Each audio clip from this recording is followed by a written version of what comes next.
Hello दोस्तों, welcome back to my channel. So आज के वीडियो में हम डिस्कस करने वाले हैं determinants of supply, variation supply and change in supply. So variation in supply और चेंज इन सप्लाई बेसिकली जो आता है वो 2 मार्क्स के लिए आता है।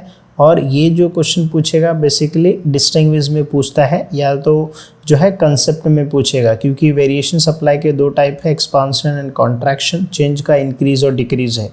तो आई एम एक्सपेक्टिंग कि एक डिस्टिंग्विश जो है इस टॉपिक से आ जाएगा। अगर सप्लाई से आएगा तो फिर डिमांड का वेरिएशन से नहीं आएगा, अगर जो है डिमांड का आएगा तो यहाँ से नहीं आएगा। तो कंसेप्ट में पूछ लेगा 2 मार्क्स का, ठीक है, याद रखिए ये इंपॉर्टेंट कंसेप्ट है। एंड डिटर्मिनेंट्स ऑफ सप्लाई जो है इसको हमको इसलिए पढ़ना है बिकॉज जो एजम्पशन है, ठीक है, अगर आप एजम्पशन देखोगे लॉ ऑफ सप्लाई का तो उसमें जितने भी डिटर्मिनेंट्स के पॉइंट है एक्सेप्ट प्राइस को छोड़ के बाकी सारे फैक्टर जो है वो नो चेंज और रिमेन कांस्टेंट, मतलब वही सेम फैक्टर है, सिर्फ क्या है नो चेंज है और रिमेन कांस्टेंट का कंसेप्ट है। वो एजम्पशन में हम डिस्कस करेंगे नेक्स्ट वीडियो में, ठीक है। तो इसके लिए हमको ये पढ़ना बहुत ज़रूरी है क्योंकि आप चाहे के भी डिटर्मिनेंट्स नहीं छोड़ सकते हो, ठीक है। अगर आपका एग्जाम में नहीं आने वाला है कोविड-19 की वजह से तो भी आपको ये पढ़ना है क्योंकि एजम्पशन के पॉइंट सिमिलर रहेंगे। जो भी आप डिटर्मिनेंट्स के पॉइंट पढ़ोगे उसको एजम्पशन ही कंसीडर करेंगे। कैसे? सिर्फ या तो नो चेंज इन पॉपुलेशन या पॉपुलेशन रिमेन कांस्टेंट, है ना। So cost of production remain constant. तो इस तरीके से क्या आपको समझना पड़ेगा ना भाई कॉस्ट ऑफ प्रोडक्शन क्या है। इसके लिए मैं ये एक्सप्लेन करूँगा डिटर्मिनेंट्स पहले, उसके बाद फिर जो है variation and change in supply. और इकोनॉमिक्स के ऑलमोस्ट सारे टॉपिक्स के वीडियोस मैंने बना दिए हैं, लिंक मैं डिस्क्रिप्शन में और आई बटन में मैं डाल दूंगा, तो आप देख लीजिएगा। तो हम वीडियो स्टार्ट करते हैं। इसके पहले मैंने इंट्रोडक्शन लेक्चर बनाया है जहाँ पे मैंने सप्लाई क्या होता है, टोटल स्टॉक, टोटल आउटपुट और स्टॉक क्या होता है वो सारी चीज़ें हमने डिस्कस किया है। तो आप जाके देख लीजिएगा पहला वीडियो, फिर उसके बाद ये वीडियो कंटिन्यू कीजिए तो आपको ज़्यादा अच्छे समझ में आएगा। मैंने पहले बोला जो भी आप सप्लाई पढ़ोगे तो सप्लाई जब भी आप पढ़ोगे थिंक लाइक अ सेलर, मतलब आप सेलर हो, सेलर को ही हम प्रोड्यूसर बोलते हैं, ठीक है। तो आप कंफ्यूज नहीं होइएगा। तो पहला जो डिटर्मिनेंट्स है, देखो डिटर्मिनेंट्स हमको पढ़ना समझना बहुत ज़रूरी है। डिटर्मिनेंट्स मतलब ऐसे कौन कौन से फैक्टर्स हैं, ऐसे कौन कौन से फैक्टर हैं जो सप्लाई को अफेक्ट करते हैं। सर अफेक्ट करते हैं that means supply can increase और सप्लाई कैन डिक्रीज। सो कौन कौन से फैक्टर है जिनकी वजह से सप्लाई इंक्रीज और डिक्रीज होता है, उस फैक्टर को हम क्या बोलते हैं, डिटर्मिनेंट्स बोलते हैं। और उसी को 2 क्वेश्चन बन जाता है फैक्टर डिटरमाइनिंग, मतलब सप्लाई को कौन डिटरमाइन करता है। तो कौन डिटरमाइन करता है मतलब कौन कौन से कारण है, कौन कौन से रीजन है जो सप्लाई क्या करता है उससे डिटरमाइन करता है। तो वो उसके बारे में हम पढ़ने वाले हैं, ठीक है। I hope you clear with this determinants, ठीक है। अब हम पहले डिस्कस करते हैं प्राइस ऑफ कमोडिटी। सप्लाई का रूल है थिंक लाइक अ सेलर, अगर सेलर को ज़्यादा प्राइस मिलेगा तो सप्लाई क्या करेगा, वो ज़्यादा करेगा। अगर प्राइस कम मिलेगा तो सप्लाई क्या करेगा, वो कम करेगा, राइट। तो supply of the commodity is directly related to price. जैसे प्राइस बढ़ा वैसे सप्लाई बढ़ा, रिलेटेड है ना। प्राइस कम हुआ सप्लाई भी कम हुआ, है ना। Generally more quantity of commodity offered, more quantity of commodity offer कब, for a sale at higher price. ज़्यादा क्वांटिटी ऑफ कमोडिटी सेल होगा कौन से प्राइस पे, हायर प्राइस पे। एंड लेस क्वांटिटी ऑफर्ड होगा सेल के लिए एट लोअर प्राइस पे। स्टेट ऑफ टेक्नोलॉजी, इसका मतलब ये है कि जब हम प्रोडक्शन करेंगे, अगर हम प्रोडक्शन में लेटेस्ट टेक्नोलॉजी यूज़ करेंगे, ठीक है, अगर हम टेक्नोलॉजिकली जो है अपडेटेड जो मार्केट में है मशीनरी वो हम अगर यूज़ करेंगे, तो जब हम लेटेस्ट अगर टेक्नोलॉजी यूज़ करेंगे तो हमारा प्रोडक्शन भी क्या होगा, ज़्यादा होगा। तो जब प्रोडक्शन ज़्यादा होगा तो सप्लाई भी क्या होगा, ज़्यादा होगा, राइट। तो technological improvements help not only improve the quality, ये टेक्नोलॉजी की वजह से हमारा क्वालिटी इम्प्रूव नहीं होता है, क्वालिटी इम्प्रूव तो होता है, साथ में क्या होता है कि हमको क्वांटिटी ऑफ प्रोडक्शन भी बढ़ता है, मतलब हमारा जो प्रोडक्शन है वो क्या होता है, इंक्रीज होता है टेक्नोलॉजी की वजह से क्वालिटी के साथ। The quantity of production is increase due to speed of the machine. एक इंसान दिन भर में जितना काम करता मशीन उतना आधे घंटे में 10 मिनट में काम कर देगा। And also there is a reduction of wastage, और इंसान नुकसान कर सकता है, लेबर का नुकसान हो सकता है, बट मशीन का जो फिक्स रहेगा उसके हिसाब से वो वर्क करेगा। सो उसके वजह से हम प्रोडक्शन में क्या कर सकते हैं, इंक्रीज इन प्रोडक्शन। और वो क्या फैसिलिटेट करता है, जब प्रोडक्शन बढ़ेगा तो जाहिर सी बात है मोर सप्लाई इन दी मार्केट। ठीक है, नेक्स्ट पॉइंट है cost of production. Cost of production मतलब क्या होता है कि जब हम प्रोड्यूस करेंगे, उस प्रोड्यूस करने के लिए हमको क्या यूज़ करेंगे, एक पर्टिकुलर प्लेस यूज़ करेंगे तो उसका हमको क्या पे करना पड़ेगा, लैंड जो है यूज़ करेंगे तो उसका हमको क्या पे करना पड़ेगा, रेंट पे करना पड़ेगा। अगर हम लेबर का यूज़ करेंगे तो उसका हमको क्या पे करना पड़ेगा, वेजेस पे करना पड़ेगा। अगर हम कैपिटल का यूज़ कर रहे हैं तो उसका इंटरेस्ट पे करना पड़ेगा। तो यहाँ पे कॉस्ट ऑफ प्रोडक्शन मतलब गुड्स बनाने का जो खर्चा होता है उसी को हम क्या बोलते हैं, कॉस्ट ऑफ प्रोडक्शन। चलो हम एग्जांपल लेते हैं, एक पेन है। सो पेन का मैन्युफैक्चर करने के लिए, पेन को बनाने के लिए कुछ एक प्लेस लगा रहेगा, राइट, लेबर लगे रहेंगे, मशीन लगा रहेगा। तो इस सब का मिला के एक पेन का कॉस्ट कितना हुआ, क्योंकि हम माइक्रो इकोनॉमिक्स पढ़ रहे हैं तो अगर एक पेन का हमको वैल्यू पता चल गया तो हम सारे पेन्स का वैल्यू मल्टीप्लाई कर सकते हैं, कितना प्रोडक्शन हुआ, right. So cost of production, cost of production मतलब गुड्स बनाने का, मैन्युफैक्चर करने का कितना पैसा कॉस्ट लगा, कितना खर्चा लगा। कॉस्ट दैट इज खर्चा अगर हम बोलेंगे तो गुड्स बनाने का कितना पे करना पड़ा। ठीक है, एक सेलर को कितना कॉस्ट पड़ता है एक गुड्स बनाने के लिए, that is what the cost of production. Infrastructure facility, this is very very important. देखो, जब भी आप क्या करते हो कि कोई गुड्स एंड सर्विसेज सप्लाई करोगे तो आपके पास एक प्रॉपर ट्रांसपोर्ट फैसिलिटी होना चाहिए, प्रॉपर कम्युनिकेशन होना चाहिए। आप समझिए कि आप जो प्लेस पे हो उस प्लेस से एक मार्केट का कनेक्टिविटी होना चाहिए, जिससे आप क्या करो, जो भी आपके पास जो भी goods and services production produce करते हो वो डायरेक्टली क्या करो, transfer and communication, that is एक ऐसा प्रॉपर वे हो जिससे हम क्या कर सकते हैं, गुड्स को मार्केट तक सप्लाई कर सकते हैं। इट इन्फ्लुएंस, और अगर देखो कंपनी वहीं पे स्टार्ट होती है जहाँ पे आने जाने का पूरा ट्रांसपोर्टेशन कम्युनिकेशन प्रॉपर होता है। तो influence the production process and supplies, जाहिर सी बात है अगर आपके पास ट्रांसपोर्ट फैसिलिटी है, कम्युनिकेशन है प्रॉपर, तो आप ज़्यादा प्रोड्यूस करेंगे, क्या करोगे, सप्लाई करोगे, है ना। And shortage of this facility decrease the supply. अब जहाँ जहाँ पे ऐसे ट्रांसपोर्टेशन फैसिलिटी नहीं है, जहाँ पे कम्युनिकेशन फैसिलिटी नहीं है, तो वहाँ पे क्या होता है कि कोई जल्दी इंडस्ट्री सेटअप नहीं करता है ना, क्योंकि बहुत सारे, और अगर नहीं भी होता तो उस वेस्ट हो जाता है ना। अगर एक गांव है, उस गांव में अगर शहर से जुड़ा ना हो, ठीक है, जाने के लिए बहुत कोई रास्ता सही से ना हो, तो बहुत सारा जो है मिल्क, दूध जो है वो वेस्ट हो जाता है उस गांव में, है ना। तो इंफ्रास्ट्रक्चर फैसिलिटी बहुत इंपॉर्टेंट है, जितना अच्छा इंफ्रास्ट्रक्चर फैसिलिटी रहेगा उतना ज़्यादा क्या होगा, सप्लाई होगा। Government policy, government policy basically government का टैक्स जो होता है, सेल्स टैक्स, कस्टम ड्यूटीज़, है ना, इंडस्ट्रियल पॉलिसीज़।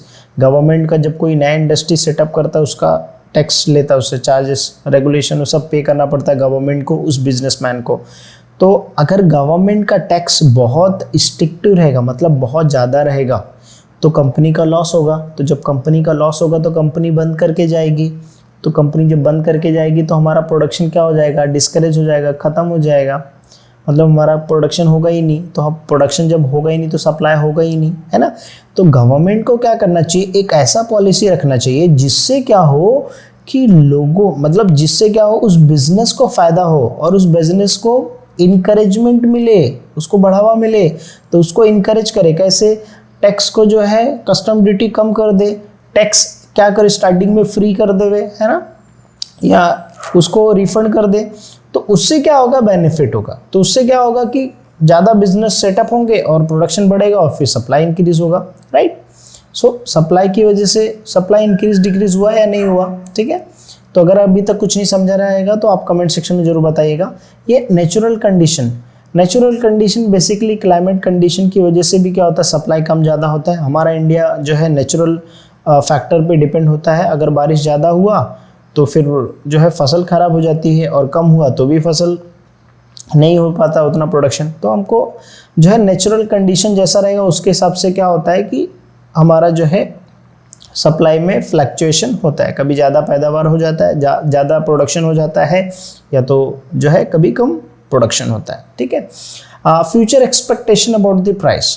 सो अब future expectation about the future price मतलब ये हुआ कि एक सेलर है, वो सोच रहा है फ्यूचर में प्राइस जो है बढ़ेगा, ठीक है, वो सोच रहा है। और फ्यूचर में क्या हुआ, प्राइस बढ़ा भी, ठीक है, और फ्यूचर में प्राइस बढ़ा फिर भी ये सप्लाई क्या कर रहा है, नहीं कर रहा है, क्या सोच रहा है कि फ्यूचर में और प्राइस बढ़ेगा तब मैं क्या करूँगा, सप्लाई करूँगा।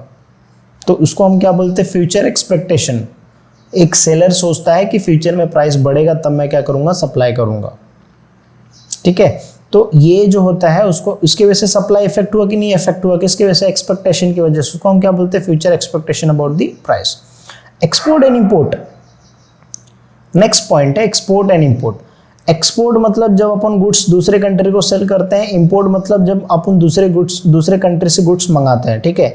तो अगर हम क्या करेंगे, एक्सपोर्ट ज़्यादा करेंगे, ध्यान से सुनना, अगर हम एक्सपोर्ट ज़्यादा करेंगे, when we export more, domestic supply मतलब जो हमारे कंट्री का, मतलब हमारे देश के अंदर जो सप्लाई होगा उस कमोडिटी का वो कम होगा।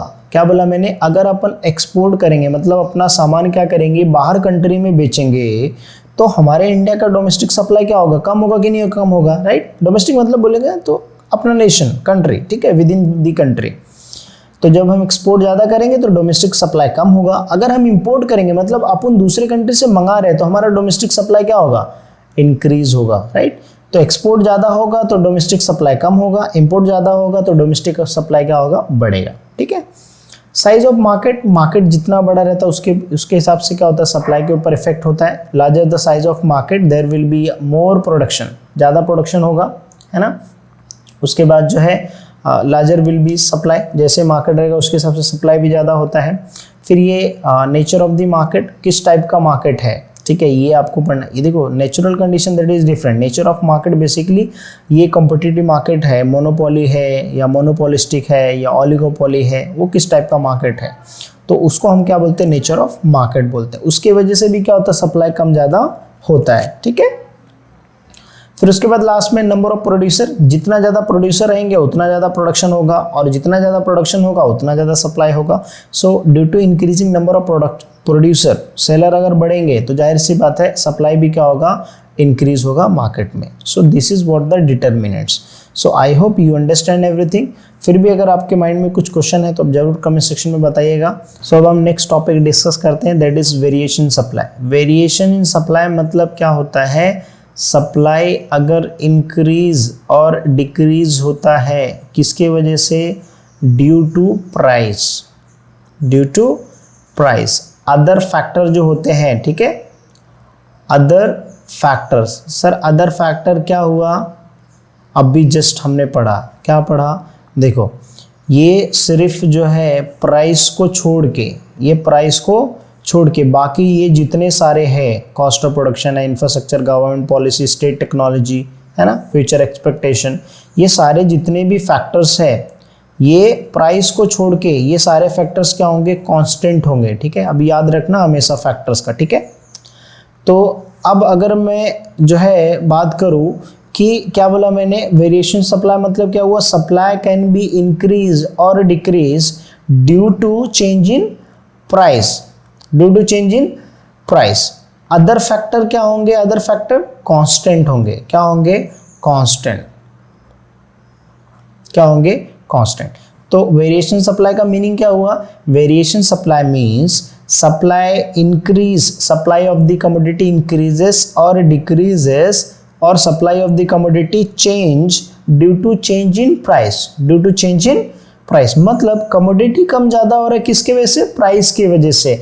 Other factor will remain constant, तब आपका ये डेफिनेशन होता है। There are two types of variation supply, expansion in supply, contraction in supply, ठीक है। आप एक बार पढ़ लीजिए, when quantity supplied of a commodity varies, okay, due to change in its price. आप इस तरीके से भी लिख सकते हो, नहीं तो जो मैंने बताया वो भी आप लिख सकते हो कि variation supply means supply of the commodity increases और decreases due to change in price, other factor remain constant. ये भी आप लिखोगे तो भी चलेगा, कोई प्रॉब्लम नहीं है, ठीक है। There are two types of variation supply. पहला क्या है, expansion in supply, contraction in supply. Expansion supply मतलब क्या होता है, जब प्राइस बढ़ता है, rise the quantity of commodity, तो क्या होता है कि supply of commodity supplied rises मतलब बढ़ना, ठीक है, rise due to rise in price, मतलब प्राइस बढ़ा तो सप्लाई भी क्या होगा, बढ़ा। एक्सपांशन सप्लाई मीन्स जब हमारा प्राइस बढ़ेगा तो क्वांटिटी ऑफ कमोडिटी भी क्या होगा सप्लाइड, वो भी इंक्रीज होगा। मतलब एक्सपांशन मतलब बढ़ना। So quantity of a commodity supplied increases due to increasing in price. Increase के जगह पे यहाँ पे क्या लिखा है, राइज, मतलब बढ़ना।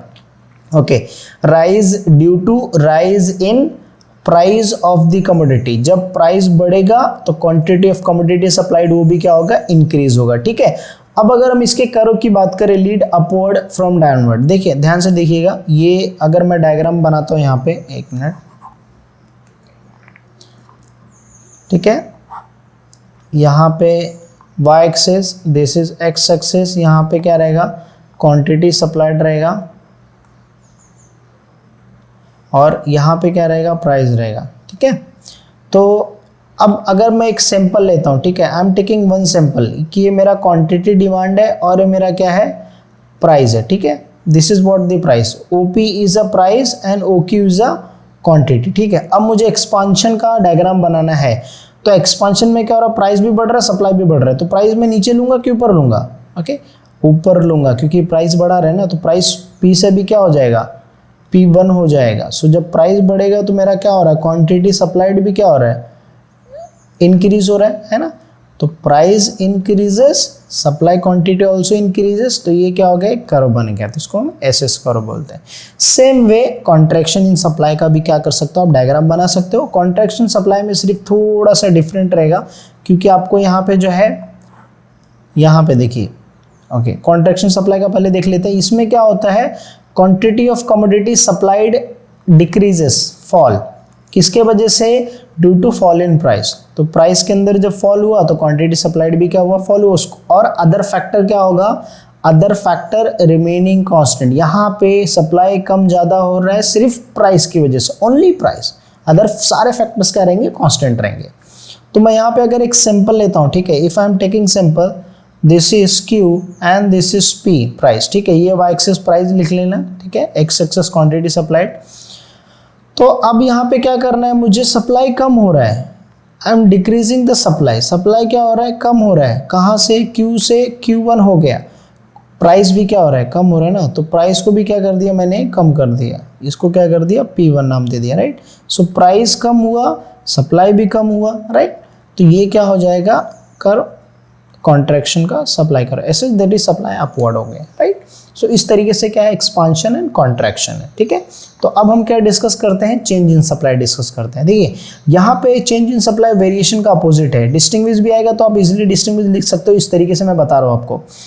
चेंज इन सप्लाई में क्या होता है, सप्लाई कैन इंक्रीज और डिक्रीज, सप्लाई इंक्रीज और डिक्रीज होता है किसकी वजह से, अदर फैक्टर की वजह से।